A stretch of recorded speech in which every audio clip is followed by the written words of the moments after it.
ready to start.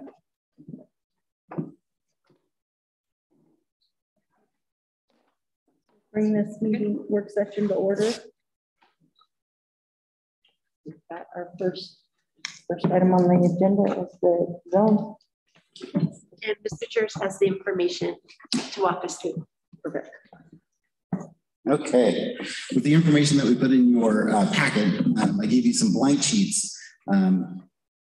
Without the drawing on the information is actually there in the packet. The basics of the process were kind of outlined in the memo, but the goal is that we have to balance the zones 1 and 5 with populations from 2, 3, and 4. That's kind of the magic of the math.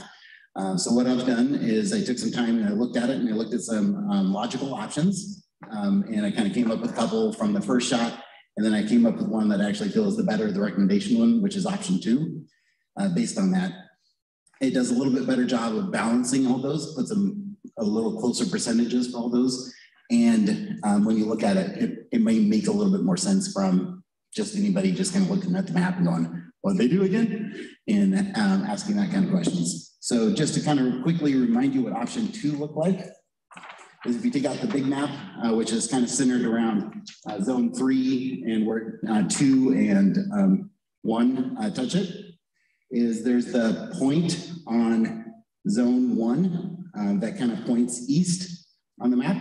That chunk would go to zone 1. And then the very first set of census blocks on zone 3 going south would move to zone 1 also. So that's the option there for correcting zone 1 to be the correct more in line with the other sizes. And then this one, I ran out of paper, and so it rendered really small, so this would be harder to see. But when we look at zone 4, we took the chunk straight off of zone 3, went down to where the one line kind of goes diagonal, and then followed it to the southern edge of the boundary to create a little Illinois kind of shaped, for lack of a better term, chunk that would move from zone 4 to zone 5. And that balances out the populations there. With this change, zone 3 becomes the largest. You know, when we look at that chart that was in the agenda, with the three different options. One was the original that you can see the 2 boxes, the 1 and 5 are too small. And then you could see that the others were bigger, and this was the balancing that came out with that. Biggest thing that we have to do is we have to take the little census block. So whatever's that number in there, and then you move them over there. And we're trying to do it where it looks logical. It doesn't look like we're doing anything kind of like, why did they do that? That was kind of the whole point of this. With that, that's what we went through. We recommend option 2, but I'll be glad to answer any questions or weird, like why did we do this kind of things that you do want to ask.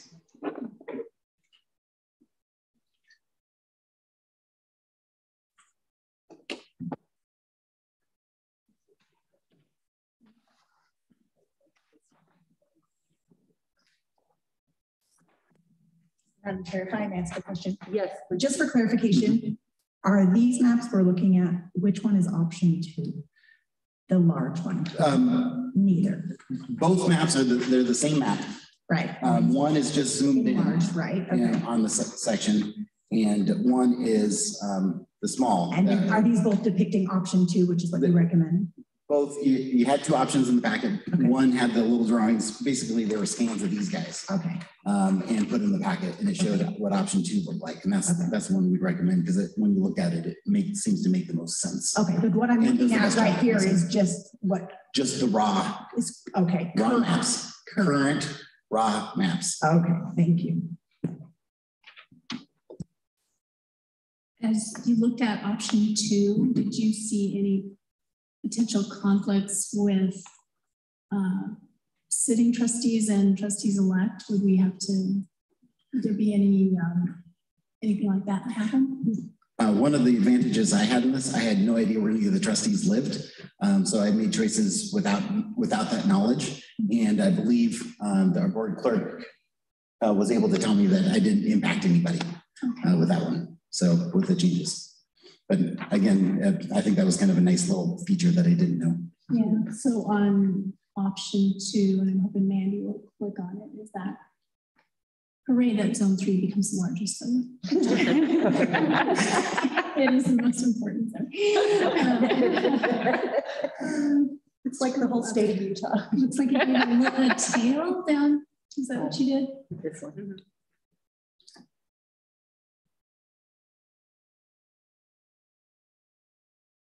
So it gets the tail or the stovepipe out of zone 5, is that right? So zone To 5. 4 gives up to 5. Ah, okay, thank you. Zone 4 goes to 5. So that all would turn green, using the same colors.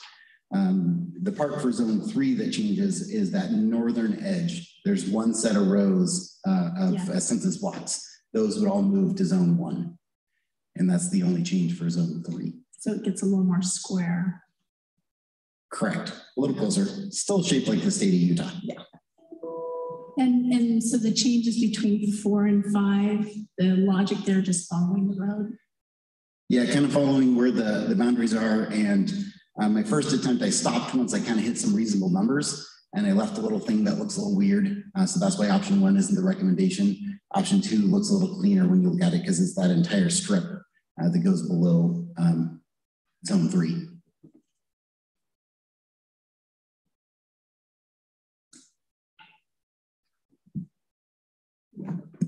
Yeah, I have one question. So, am I on? Yeah. Is this, and maybe I just missed something along the way, Peter, which is entirely possible, but what role did ISBA have in doing this? Did they drop the ball and then we needed to pick it up, or is this extension of their work, or? Very good question. So here's kind of the order of events. ISBA got us a map. The map used our old boundary before the chunk north of Cherry Lane excised itself to Valley View. So they gave boundaries that were wrong for both us and Valley View. And they got those from the State Board of Education. Okay. So we had to wait for the State Board of Education to give ISBA the correct boundary. Once they got the correct boundary, they turned the maps back around to us in a couple days. And their job was to put the census blocks on there and give the data. Our job is to then say, here's what they should look like. And then based on your feedback today, I'll then have them produce maps for you to have for final at the next meeting so you guys can approve them. Great, so they were just putting the census blocks on the maps. Okay, Correct. And I probably just didn't understand that process of the way that rolled out, so. But they'd have the correct boundary before they could do that right. Sure, thank you.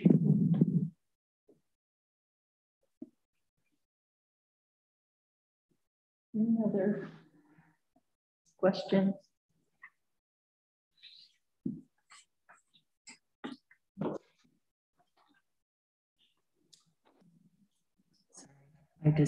I just want to make sure, so this will be in the next board meeting decision. So just kind of, I'm going to give us pause a second because we don't do this very often to just make sure and think, are there any other questions we might have before and information we need before making this decision? We will get you an official new map by the next meeting. I have to get the feedback from this one to ISBA. So by scans, they'll then redraw the lines, and then you'll have one that you could look at. You can compare the two. Okay. For that. And then when's our deadline to approve? With the snafu of the state board, we are behind the deadline. We're actually past kind of where we should be, but we've told them that the meeting that we can get your approval at is the 20th, and everything seems to be okay with it. So we're okay. And it was their fault, so they're willing to let us give us some grace. This would be an action item, not on the consent. So correct. Folks pondered the map and wanted to give us feedback. They could. Yes. Thank you.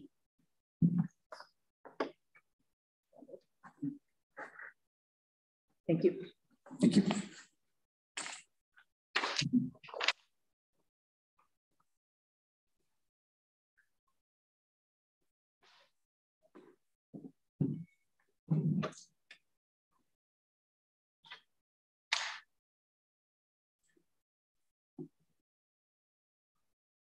Do we have to wait until 7? Yeah. I think we should, Okay, since we so have do I, listed as so 7. make sure everybody's here.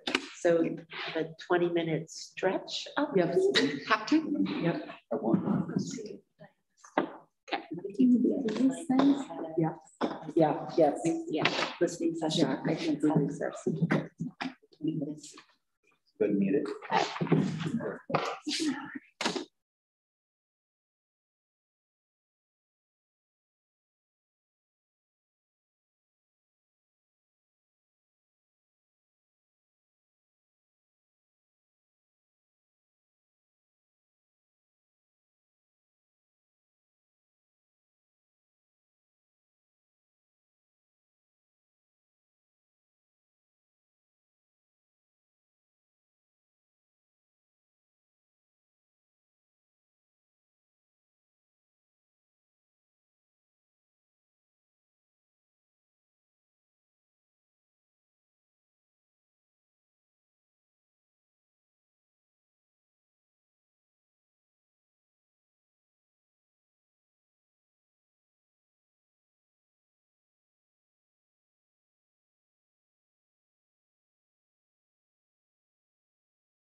Are we?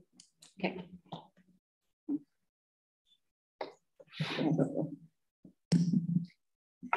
So we'll go ahead and start our listening session. And Tammy, are you gonna time or is Peter? I can time. Okay. So I'm just gonna call names, and if folks aren't here, we'll go to the next in line. Morelli, Calderon, John McMillan, Cameron, Vincent Taylor. All yours. Is that you?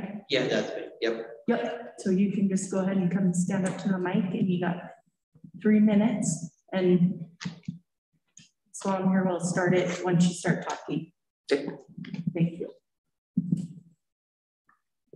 Sorry, and if you'll just state your name for the record. My name is Cameron. And this is Stephen Ideas, right? Yeah. Okay. Levy, yes.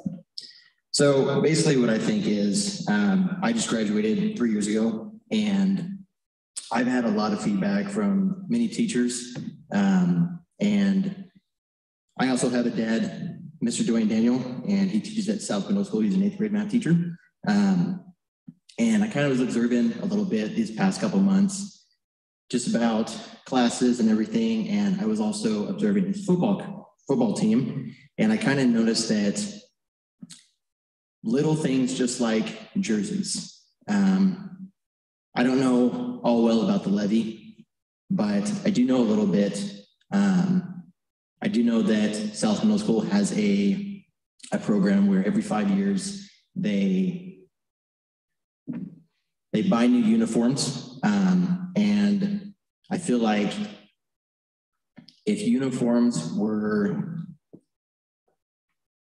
I guess you could say, taken care of earlier in advance, meaning if there was brand new uniforms, and it would kind of show school spirit whenever you're going to games, it would be more of a show to understand how nice the school is, how well they maintain it, how well they take care of their students, and how well they take pride in the school.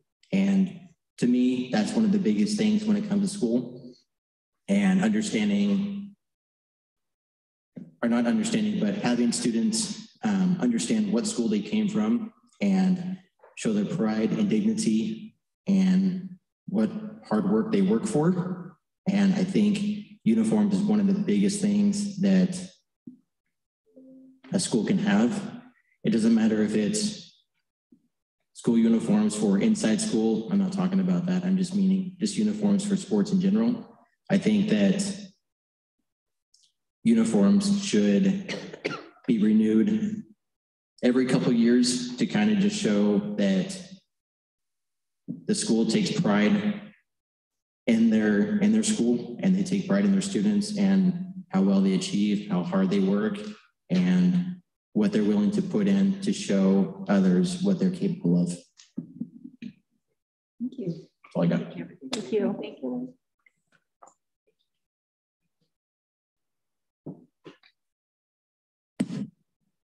Thank you, Cameron. Kylie Keys. Kevin Huber. JC Johnson. Brent Flanham. Excellent.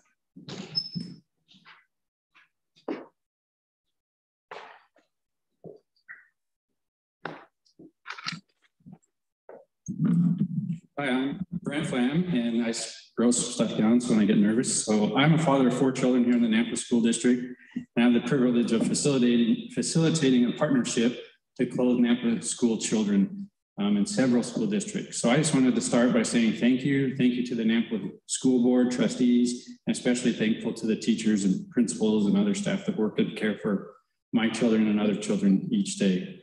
Next, I just wanted to say I grew up in Eastern Idaho, and when my wife and I moved here, we were quite surprised at the tax rate in Canyon County. Also lived in Utah, and the tax percentage here is quite a bit higher than others. I've talked with a few of my friends who live just in Meridian, in other places, and we're often paying $500 to $600 a year more in taxes. And with that in mind, I just want to say thank you for lowering the tax percentage for the school levy. Thank you for following that conservative financial responsibility. But I also wanted to encourage that your leadership is in some way presented to the city as well. I feel like as I look at my recent tax thing, that the city could follow the leadership and example of the school district, and I'm thankful for you guys doing that.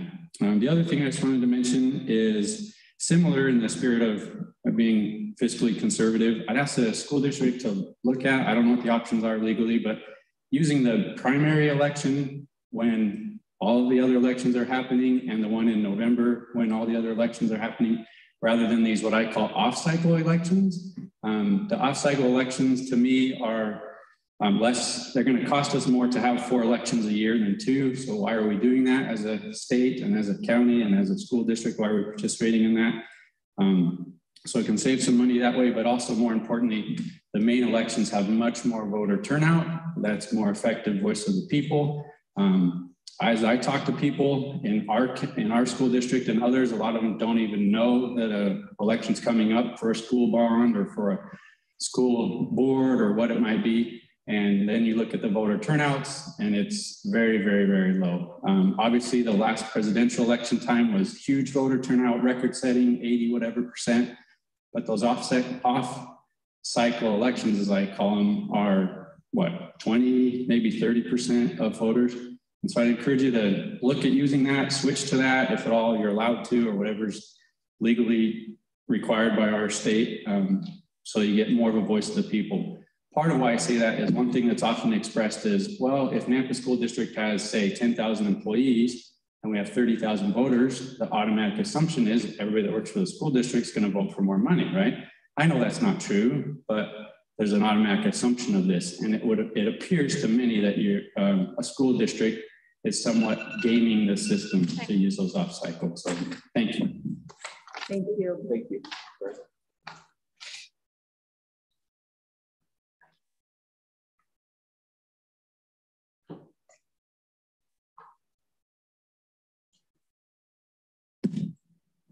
So that is our list. I haven't seen anybody new come in. So Will you remind people about Thursday digital? Yes. So Thursday is not live, but it is a digital listening session. And is there a link right on the district website, or what's the easiest way for folks? Yeah, it is. There's a link on the same page where your contact information is for the board. For the board on the district website. Okay, excellent. So yeah, if you go to district and then under the board, there's a link there. And yeah, that will be a virtual, but is available as well to share. And there's and the survey, yep. You can comment. Yep. Anything else? Okay, I think we are finished. Thank you guys.